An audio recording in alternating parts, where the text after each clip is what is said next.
अस्सलाम वालेकुम everyone, welcome back to another video. तो आज का सेटअप कोई भी फैंसी सेटअप नहीं है। मैं सिर्फ एक टॉपिक लेके आई हूँ समझाने के लिए, जो कि मुझे समझने में बहुत प्रॉब्लम हुई है, क्योंकि मुझे इसका यूट्यूब पे कोई अच्छा सोर्स नहीं मिला, या फिर अगर कोई ऐसी वीडियो होती थी जो इसके बारे में पढ़ा रही थी लेकिन वो बिल्कुल बेसिक कवर कर रही थी, बिल्कुल डीप नहीं जा रही थी। मेन चीज़ें या तो नोट्स जो इसके हैं ऑफिशियल नोट्स से पढ़ा रहे थे, तो ऑफिशियल नोट्स तो हम खुद भी पढ़ के समझ सकते हैं। तो आज के इस वीडियो में हम सीबीएम को समझेंगे। सीबीएम को समझने के लिए जो प्री रिक्विजिटरी है वो मैं आपको बता दूं कि अगर आपको सीबीएम पढ़ना है तो इसके लिए पहले आपको क्या क्या चीज़ें आनी चाहिए। सबसे पहले आपको एएनएन का, आर्टिफिशियल न्यूरल नेटवर्क का बेसिक आइडिया होना चाहिए कि क्या होता है, न्यूरॉन्स क्या होते हैं, सॉरी परसेप्ट्रॉन क्या होती है, लेयर्स क्या होती हैं। मान लो ये एक लेयर है, इनपुट लेयर क्या होती है, ठीक है, और वैल्यूज कैसे पास हो रही होती हैं। मतलब कि आपको बेसिक एएनएन जो भी होता है, अगर आपने पढ़ रखा है तो आपको इसके बारे में नॉलेज होना चाहिए, बेसिक एएनएन के बारे में, ठीक है, लेयर्स के बारे में, परसेप्ट्रॉन्स के बारे में। उसके बाद फॉरवर्ड प्रोपेगेशन के बारे में आपको पता होना चाहिए, बैकवर्ड के बारे में आपको पता होना चाहिए कि आगे की तरफ जब वैल्यूज बढ़ते हैं फॉरवर्ड प्रोपेगेशन कैसे होती है, बैक प्रोपेगेशन कैसे होती है। उसके अलावा आपको ग्रेडियंट डिसेंट जो कि एक मेन चीज है वैल्यूज को ऑप्टिमाइज करने के लिए, वो उसके बारे में आपको पता होना चाहिए। लॉस फंक्शन के बारे में आपको बस बेसिक आइडिया होनी चाहिए, ज्यादा डीप डाउन जाने की जरूरत नहीं है, ठीक है। लॉस फंक्शन के बारे में सही है। देन एएनएन के बारे में आपको बेसिक आइडिया होना चाहिए कि एएनएन क्या है और किस तरह से वो वर्क करता है। दूसरी बात है, आपको सीएनएन के बारे में बेसिक आइडिया होना चाहिए कि सीएनएन क्या होता है, फीचर मैप्स क्या होते हैं, फिल्टर्स क्या होते हैं, किस तरह से अप्लाई होते हैं। उसके बाद एक्टिवेशन फंक्शंस इसके अंदर भी वैसे तो होते हैं, और इधर भी एएनएन के अंदर भी एक्टिवेशन फंक्शन के बारे में आपको नॉलेज होना चाहिए। तो मैं ये अज्यूम करके चल रही हूँ कि आपको एएनएन और सीएनएन के बारे में पता है, ठीक है। तो हम चलते हैं सीबीएम के बारे में बात करते हैं। सबसे पहले हम बात करेंगे कि सीबीएम है क्या, ठीक है, क्यों यूज होते हैं, क्या काम करते हैं। इसको समझने से पहले अगर मैं थोड़ा सा आपको सीएनएन के अंदर लेके चलूं, तो सीएनएन के अंदर हम क्या करते थे कि हमारे पास एक इमेज होती थी। मान लो ये हमारे पास एक इमेज है, ठीक है, ये 6x6 की, मतलब 6 रोज है और 6 ही कॉलम्स है, ठीक है। इसको हम मल्टीप्लाई करते थे किससे, एक फीचर मैप से, सॉरी फीचर मैप कह रही हूँ, हम एक फिल्टर से, ये हो गया हमारा फिल्टर जिसको हम कर्नल भी कह सकते हैं। ये अमूमन 3x3 का होता है, ठीक है। इस पे हम मल्टीप्लाई करने के बाद जो हमारे पास आंसर होता था वो आता था फीचर मैप, ठीक है। ये सीएनएन के बारे में आपको बता रही हूँ। अब मान लो हमने जब सीएनएन के बारे में पढ़ा तो हमने इमेजेस के बारे में भी देखा होगा कि हम सीएनएन के अंदर इमेजेस के ऊपर काम कर रहे होते हैं। तो इमेजेस हमारे पास कितने टाइप्स की होती हैं, बेसिकली हमारे पास इमेजेस 3 टाइप्स की होती हैं। एक होती है ब्लैक एंड व्हाइट, ठीक है। ब्लैक एंड व्हाइट की जो वैल्यू होती है, मतलब इसके अंदर इमेज के अंदर जो पिक्सल है 1 2 3 4 5, ये लगा ले 6, और 1 2 3 4 5 और 6, ठीक है। मतलब कि ब्लैक एंड व्हाइट में क्या होता था, जो इमेज की पिक्सल, मान लो ये इमेज क्या है, ब्लैक एंड व्हाइट है, सही है। तो इसकी जो पिक्सल की जो वैल्यू है ना, वो 0 होती थी या 1 होती थी। तो 0 का मतलब है कि व्हाइट है, 1 का मतलब है कि ब्लैक है, ठीक है। दूसरी तरह की इमेज जो होती थी हमारे पास, उसको कहते हैं हम grey scale image. Grey scale image क्या होती थी, जिसकी वैल्यू 0 से लेकर आई थिंक 255, 0 से लेकर 255 के दरमियान में होती थी। मतलब 0 है तो बहुत वाइट, बिल्कुल वाइट है, और फिर आगे सोन जैसे आगे बढ़ता जाएगा तो व्हाइट की तरफ, ब्लैक की तरफ मूव करता जाएगा, ठीक है। तो ये मतलब ब्लैक और व्हाइट को मिलाकर जो कलर्स बनते थे वो होते थे ग्रे स्केल इमेजेस। मैं आपको दिखा भी सकती हूँ, ये होती है ग्रे स्केल इमेजेस जो कि व्हाइट और ब्लैक के कॉम्बिनेशन से बनती है। मतलब इनकी वैल्यू 0 से लेकर 255 के दरमियान में होती है, ठीक है। ये देख रहे हैं आप, ये ऐसे जो है ग्रे स्केल इमेज है ये। आई hope so you understand, gate the idea. उसके बाद आती है तीसरी चीज जो होती है आरजीबी।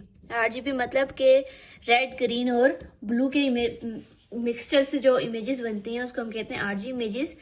तो इसकी वैल्यूज भी, मतलब ये समझ लो कि एक पैनल की होती है, इसमें भी एक पैनल होता है, ये 3 पैनल्स की होती हैं, ठीक है। एक पैनल होता है रेड, ग्रीन और ब्लू, इनमें भी यही बात होती है, 0 से लेकर 255 तक वैल्यूज जारी होती हैं। तो ये 3 तरह की हमारे पास इमेजेस मौजूद होती हैं। मैं कुछ ज्यादा बिल्कुल ही डीप डाउन में नहीं जाऊंगी, ये बेसिक से IDF CBAM के ऊपर आते हैं हम। देखो, हमने ये समझा कि हम एक इमेज लेते हैं और हम उसके फीचर निकालते हैं।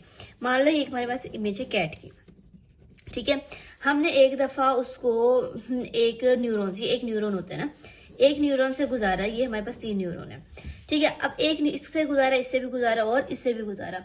जब हमने इन तीनों को गुजारा तो इस वाले न्यूरॉन ने कैप्चर किया, एक फीचर मैप दिया जिसके अंदर वैल्यू आती हैं, जिसके अंदर वो वैल्यूज आती हैं जिसमें, मतलब ये कैट की पिक्चर है, ठीक है। मैं कैट बनाने की कोशिश करती हूँ, थोड़ी सी इंसान ही बन के चले, ठीक है। एक इंसान की पिक्चर मान लेते हैं।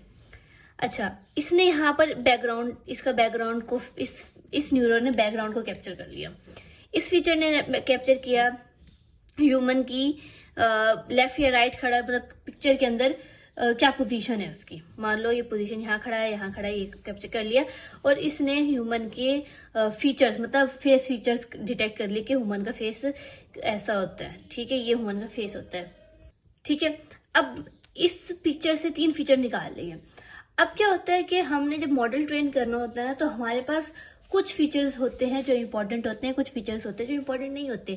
मान लो कि इस पिक्चर में ये ह्यूमन को हमने डिटेक्ट करना है, तो ये वाली इमेज, ये जो फीचर हमने डिटेक्ट किया है कि फेस की क्या फीचर्स होते हैं, वो ये वाला फीचर ज्यादा इंपॉर्टेंट है बनिस्बत इन दोनों के, ठीक है। तो अब जब हम मॉडल को ये दे रहे हैं, आगे क्या करें, हम ये तीनों इमेजेस मॉडल को दे रहे हैं, तीनों फीचर्स जो हमने डिटेक्ट किए मॉडल को दे रहे हैं। तो मॉडल क्या करते हैं, तीनों फीचर्स को रटने की कोशिश करते हैं, सही है। अब वो ये देख लेगा कि अगर जो इस साइड पर खड़ा हुआ है या उसका बैकग्राउंड ग्रीनरी है या ऐसी शक्ल है तो वही इंसान है। उसने अगर रट लिया है कि अगर बैकग्राउंड मान लो कुछ और है और बंदा यहाँ खड़ा हुआ लेकिन है इंसानी, तो क्या करता है, वो कहेगा ये ह्यूमन नहीं है, वो इस बात से इनकार कर देगा। क्यों? क्योंकि उसने 3 फीचर्स रट लिए, ठीक है। जब उसने ये 3 फीचर्स रट लिए तो वो बिल्कुल एग्जैक्ट वही कॉपी करेगा, सही है। तो इसको हम ओवरफिटिंग भी कहते हैं। तो ओवरफिटिंग से बचने की हम और भी बहुत बातें, वो भी हम नहीं कर रहे हैं। अभी हम क्या कर रहे हैं, अटेंशन मॉड्यूल की बात कर रहे हैं। अटेंशन मॉड्यूल क्या कहता है कि ये जो जितने भी फीचर, मैंने यहाँ पर एग्जांपल ली कि 3 फीचर्स निकले हैं, जितने भी फीचर्स निकलेंगे मैं चाहती हूँ कि ये वाला फीचर मेरा बहुत इंपॉर्टेंट है, ज्यादातर मेरा मॉडल इस फीचर के ऊपर फोकस करे। तो अटेंशन मॉड्यूल, CBAM का मतलब क्या है, कॉन्वोकेशनल ब्लॉक अटेंशन मॉड्यूल, ठीक है। ये काम क्या है कि हम उसको बताते हैं कि उसने किस फीचर के ऊपर अटेंशन करने, किस फीचर के ऊपर ज्यादा फोकस करना है, ठीक है, ताकि हम उसी को काम में आ सके। ये था हमारा व्हाट, कि हम लोग, ये व्हाट लिखा हुआ है, ऊपर लिखा हुआ है ये व्हाट, ठीक है। तो CBAM क्यों यूज होता है कि हमने अटेंशन दिलवानी है, हमें हर फीचर नहीं चाहिए, कुछ फीचर्स इंपॉर्टेंट है जिसको हमें आगे लेके चलना है। तो हम फोकस उस चीज पे करवाते हैं जो चीज हमें चाहिए, ओके। तो यहाँ पर मैं आपको CBAM की जरा पिक्चर दिखा दूं कि किस तरह से दिखता है। ये है कॉन्वोकेशनल ब्लॉक अटेंशन मॉड्यूल की इमेज, जिसमें आपको ये दिख रहा होगा कि आपने इनपुट फीचर लिया। ये इनपुट फीचर भी CNN से होके आ रहे हैं, ठीक है। हम लोग कहाँ लगाते हैं ये अटेंशन मॉड्यूल, CNN के आगे लगाते हैं, ठीक है। एक दफा आपकी इमेज फीचर्स सेलेक्ट हो जाए, उसके बाद हम उसमें सेलेक्ट करते हैं, मतलब फीचर्स बन जाए, उसके बाद हम सिलेक्ट करते हैं कौन से फीचर इंपॉर्टेंट है और कौन से फीचर इंपॉर्टेंट नहीं है। तो अब यहाँ पर आप देख रहे हो पहले जाते हैं ये चैनल अटेंशन मॉड्यूल के अंदर, फिर उसके बाद एक एक्टिवेशन फंक्शन लगता है, फिर उसके बाद ये स्पेशल अटेंशन मॉड्यूल के अंदर जाता है और फिर एक एक्टिवेशन फंक्शन लगता है और उसके बाद ये बाहर आ जाता है। तो ये इमेज थी, मतलब कि अब अगर हम कह सकते हैं कि कॉन्फ़िगरेशन ब्लॉक अटेंशन मॉड्यूल को हम 2 पार्ट्स में डिवाइड कर सकते हैं। आज की इस वीडियो के अंदर हम एक पार्ट को कवर करेंगे और डीपली कवर करेंगे कि इस तरह से वर्क करता है। फिर इंशाल्लाह नेक्स्ट वीडियो के अंदर हम अगला पार्ट समझेंगे, ओके। तो पहला पार्ट क्या है, चैनल अटेंशन मॉड्यूल। पहला पार्ट हमें ये बताता है कि हमें जो इमेज है, हमें ये बताना होता है कि अटेंशन किस पे करनी है, ठीक है। मतलब कि कौन सी चीज है जिसके ऊपर हमें फोकस करना है, और ये हमें बताता है कि वो जो चीज हमने यहाँ से डिटेक्ट की जिसमें फोकस करना है, वो चीज हमें कहाँ मिलेगी, ठीक है। इमेज के लेफ्ट साइड पे होगी, राइट साइड पर होगी, या पूरी इमेज में कहीं पे भी मिल सकती है। मतलब फोकस का एरिया बताता है, ये बताता है कि फोकस कहाँ करना है और ये बताता है कि फोकस किस एरिया पे करना है। I hope so you get the idea. So आज की वीडियो में हम सिर्फ अटेंशन मॉड्यूल के बारे में सीखेंगे कि अटेंशन मॉड्यूल क्या होता है। ये इमेज आपको मिल जाएगी डॉक्यूमेंटेशन से, मैं आपको बता भी दूंगी वीडियो के एंड में कि कहाँ से मिलेगी, ठीक है। मुझे एक और इमेज मिल गई है जिससे मैं बता सकती हूँ कि CBAM जो है अप्लाई कहाँ हो रहा है। तो एक मिनट। ओके, तो ये जो ऊपर वाली इमेज है चैनल अटेंशन मॉड्यूल के, हमने आज इस वीडियो में चैनल अटेंशन मॉड्यूल के बारे में पढ़ना है, तो मैं आपको इस इमेज के बारे में समझा दूँ। तो इमेज के अंदर सबसे पहले तो हमारे पास एक होता है इनपुट फीचर। हमारे पास एक इनपुट आएगी, उसको हमने दो चीजों से गुजारना है, मैक्स पूलिंग से और average pooling layer. Average pooling से मतलब पूलिंग के बारे में आपने पढ़ा होगा, CNN के बारे में।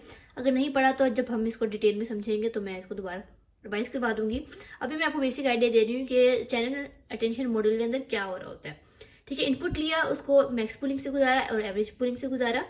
उसके बाद हमारे पास एक और शेयर्ड MLP लिखा है। MLP होते हैं मल्टी लेयर परसेप्ट्रॉन, मतलब ये एक तरह का ANN है।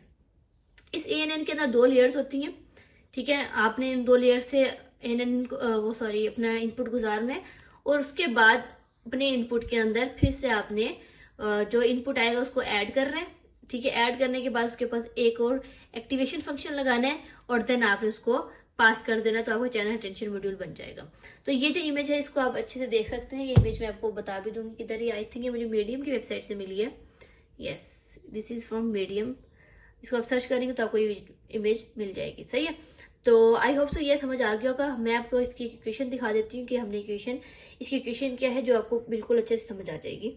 So this is the equation. ये इक्वेशन नीचे वाली नहीं है, ऊपर वाली देखना है सिर्फ। ये एक्टिवेशन फंक्शन है, MLP आपने लगाया एवरेज पुलिंग पे और फिर जमा कर दिया MLP मैक्स पुलिंग पे। ये मैं भी आपको समझाने वाली हूँ इस इक्वेशन को डिटेल में, तो आपको डरने की जरूरत नहीं है कि क्या हो रहा है। और अगर आपको तस्वीर से कुछ समझ नहीं आया तो वो भी आपको अच्छे से क्लियर हो जाएगा। मैं सिर्फ आपको बताना चाह रही थी कि ये हमारे पास इक्वेशन है, ये वाली इक्वेशन है। और ये जो ऊपर हमने देखी है वो क्या थी, इसकी इमेज थी, किधर चली गई है, ये थी। ओके, रुक जा, ये ठीक है। तो ये वाली इमेज, ऊपर वाली इमेज देखिएगा, तो ये वो इमेज किस तरह से वर्क कर रही है। चलिए जी नोट्स पे चल लेते हैं एक दफा। ओके, तो हम चैनल अटेंशन मॉड्यूल के बारे में पढ़ रहे हैं। सबसे पहले मैं इसकी इक्वेशन लिख लूंगी कि चैनल अटेंशन मॉड्यूल की इक्वेशन क्या थी हमारे पास। एक्टिवेशन फंक्शन है, MLP, एवरेज पुलिंग,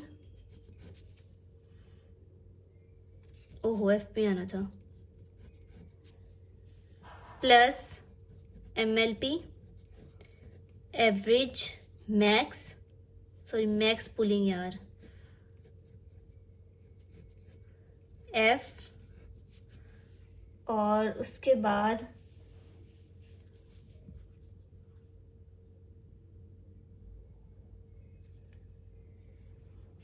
इसको आपने बंद कर देना।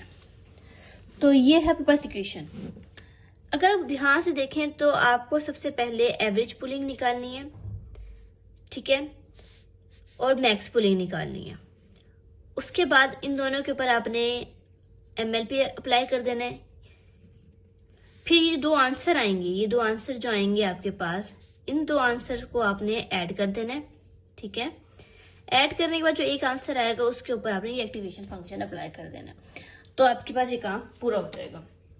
इमेज के अंदर आपने देखा होगा सबसे पहले हमने पुलिंग लेयर ही मतलब कि हमने एवरेज पुलिंग और मैक्स पुलिंग ली है।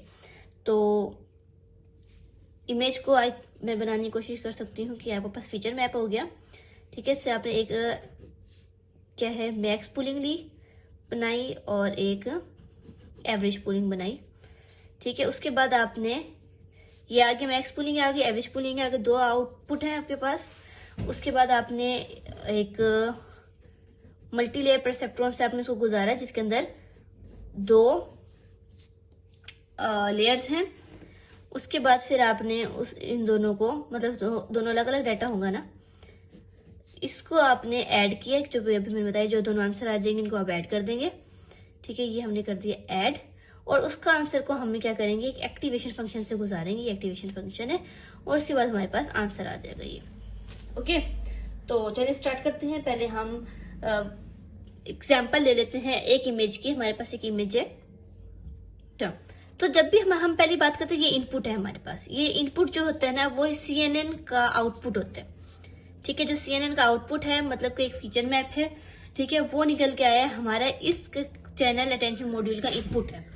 अब ये जो इनपुट है वो इस शक्ल में होता है कि आपको जो इसका जो समझ लिया आउटपुट मिलता है वो ऐसे होते हैं 388। मान लो मैंने 388 लिखा, इसका मतलब ये है कि जो ये 3 है, 3 बताते हैं चैनल्स।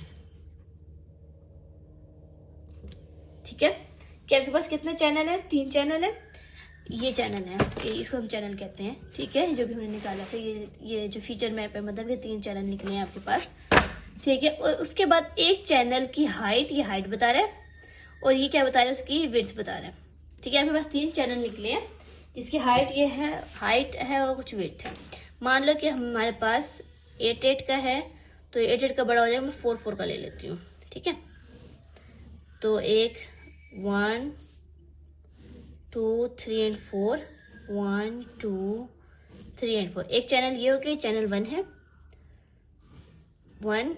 उसके बाद एक चैनल और है, मैं यहाँ पर चैनल बना लेती हूँ और उसके बाद कुछ वैल्यू पास कर देती हूँ। फिर उसके बाद हम इनपुट निकाल लेते हैं। ये हमारे पास इनपुट आई है जिसके ऊपर हमने पहले एवरेज पूलिंग या मैक्स पूलिंग लेयर अप्लाई करेंगे। ठीक है, तो मैं चैनल बना के आई। ओके, तो हमारे पास ये 3 चैनल है, चैनल 1 है, चैनल 2 है और चैनल 3 है। ये हमारे पास इनपुट हो गया, और इनपुट जो हमारे पास है वो ऐसे आया कि 3 चैनल है और 4x4 की उनकी विड्थ है। तो ऐसे ये 4x4 की हमारे पास विड्थ है और 3 चैनल है टोटल। ठीक है, अब हमने सबसे पहले क्या करना है, हर चैनल के ऊपर एक मैक्स पुलिंग लेयर और एवरेज पुलिंग लेयर अप्लाई करनी है। तो एवरेज मैक्स पुलिंग लेयर क्या होता है कि हमें ये चेक करना है कि इस पूरे डाटा के अंदर सबसे मैक्सिमम वैल्यू क्या है। तो मैक्सिमम वैल्यू देख सकते हैं आप क्या है, 2 है इसके अंदर, तो इसके मैक्स पुलिंग क्या होगी 2, और एवरेज पुलिंग क्या होगी कि हमने इन सबको ऐड करना है और टोटल नंबर पे डिवाइड कर देना है। टोटल नंबर तो 4 से 16 होते हैं ना, और ये कितने हो जाएंगे, इसको मैं ऐड कर लूं 21। अच्छा, इसकी मैक्स वैल्यू 3 है, गलती से मिस्टेक हो गई, 3 है इसकी वैल्यू, और इसको हम इसकी एवरेज ये अभी हम डिवाइड कर लेते हैं, जब तक हम करते हैं अगले को निकाल लेते हैं। तो इस वाले सेकंड चैनल जो है इसका मैक्स क्या होगा, हमारे पास मैक्सिमम वैल्यू इसके 2 है, और एवरेज निकाल लेते हैं इसकी भी 16 होगी, और इसकी मैक्स वैल्यू क्या है 1 है, और इसके एवरेज निकाल लेते हैं, यहाँ पे 16 होगा। तो इस तरह से मैंने निकाल लिया कि इसकी 21 सबको जमा कर लिया तो 21 वैल्यूज है, इसको सबको जमा किया तो 18 है, इसको जमा किया तो 8 है। तो डिवाइड करने के बाद आंसर आता है हमारे पास। तो अब हमने तीनों चैनल्स की वैल्यूज निकालनी है। इसकी आई 131, इसकी आई 1.12 और इसकी आई 0.1। तो अब हमारे पास जो अब यहाँ तक हम पहुंच गए, ये हो गया हमारे पास कि हमने जो इनपुट ली है उस पर हमने मैक्स लेयर और एवरेज लेयर हमने अप्लाई कर दी। अब हमने इसको भेजना है MLP में, मतलब मल्टी लेयर परसेप्ट्रॉन के अंदर भेजना है। तो हमारे पास जो इनपुट है, इसका जो इनपुट है वो क्या है, तीनों लेयर्स का हम इनपुट इकट्ठे कर लेंगे। पहले चैनल का है 1.31, ठीक है, दूसरे चैनल का है 1.12 और तीसरे चैनल का है 0.5। तो ये इनपुट हम भेजेंगे अब MLP के अंदर। ठीक है, तो MLP बनाते हैं। तो MLP के ऊपर अब हमने अप्लाई करना है। अब MLP को अप्लाई करने के लिए हमारे पास ये इक्वेशन है। ठीक है, ये इक्वेशन आपको याद कर लें, यहाँ पे आपको मिल जाएंगी जो भी इसका ऑफिशियल डॉक्यूमेंट है वहीं पर से। तो अभी क्या कहते हैं कि जब हमने MLP, ये हमारा इनपुट था, मतलब ये x की वैल्यू थी जो हमने पीछे निकाली है, ये आपके सामने यहाँ पर निकाली है, तो ये वही वैल्यू मैंने यहाँ लिख दी है। ठीक है, अब हमने क्या करना है, इसको सॉल्व करने के लिए सबसे पहले छोटी ब्रैकेट को हल करेंगे। छोटी ब्रैकेट क्या कहती है, x को मल्टीप्लाई कर देना है आपने वेट नोट से। अब ये वेट क्या है, अगर आपने ANN के बारे में पढ़ रखा है तो वेट इनिशियलाइज हम करते हैं, ये वही वेट है। अब इन दोनों का जब आपने मल्टीप्लाई करने के बाद जो आंसर आएगा उसके ऊपर आपने एक एक्टिवेशन फंक्शन लगाना है जो कि वैल्यू है। वैल्यू अप्लाई करने के बाद जो पूरा आंसर आएगा उसको फिर आपने एक वेट 1 के साथ फिर से मल्टीप्लाई कर देना। ठीक है, अब मैं आपके पास हमारे पास 3 इनपुट हैं, ये 3 वैल्यूज हैं, ये हमारे पास 3 इनपुट है। मैं आपको डायग्राम के सूरत में दिखाती हूँ।